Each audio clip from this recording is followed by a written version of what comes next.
pour obtenir la libération d'un espion. Alors, pour revenir sur l'espion lui-même, comme tu le disais, mais au départ, on a dit que ce n'était pas un espion, c'était juste un petit agent technicien aéronautique qui se promenait là-bas par hasard.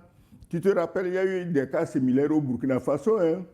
Il faudrait que la France sache que le temps des Bob Denard et des Foccart est passé. Oui, mais Excellence, pour revenir sur le rapport évident que vous avez vu, mais ce rapport est quand même bizarre parce que si on devait libérer un Français contre des otages, ces otages auraient dû être détenus par les Français.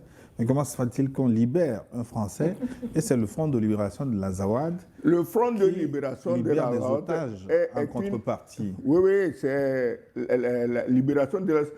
Nous l'avons dit et redit ici 1000 fois, hein, Gilles. Je sais que tu me grattes exprès la langue pour me faire parler. Les Fronts de libération de l'Azawad, c'est l'armée française détachée pour appliquer le terrorisme dans le Sahel, c'est tout. Quel front de quelle libération de quel Azawad? Donc pour vous, cette libération confirme le lien entre... Attends, qui a donné Kidal au FLA, au Touareg?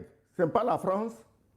Tu veux dire qu'ils ne se connaissent pas? Mais ces gens-là, c'est plus que se connaître. Alors, l'autre qui pérorait sur TV5 en France, il est allé comment en France? Il a quand même eu un visa. Comme qui? Il a eu un visa comme chef de l'armée terroriste de la France au Sahel.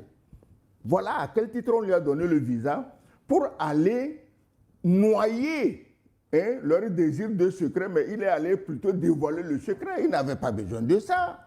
Mais bon, comme ils se prennent chacun pour un grand communicant, on l'envoie avec un turbané en train d'embobiner les gens. Il peut embobiner les Français parce que, tu sais, les Français, le peuple est sous-informé.